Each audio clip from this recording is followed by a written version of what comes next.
Weather Service in Nashville has issued a flash flood warning for Central Humphreys County in Middle Tennessee, North Central Perry County in Middle Tennessee, until midnight Central Daylight Time. At 8:56 p.m. Central Daylight Time, Doppler radar indicated thunderstorms producing heavy rain across the Warren area. Between 1 and 4 inches of rain have fallen. Additional rainfall amounts of 1 to 2 inches are possible in the Warren area. Flash flooding is ongoing or expected to begin shortly. Hazard: flash flooding caused by thunderstorms. Source: radar. Impact: flash flooding of small creeks and streams, urban areas, highways, streets and underpasses, as well as other poor drainage and low-lying areas.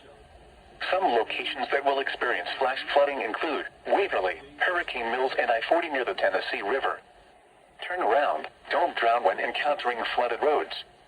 Most flood deaths occur in vehicles.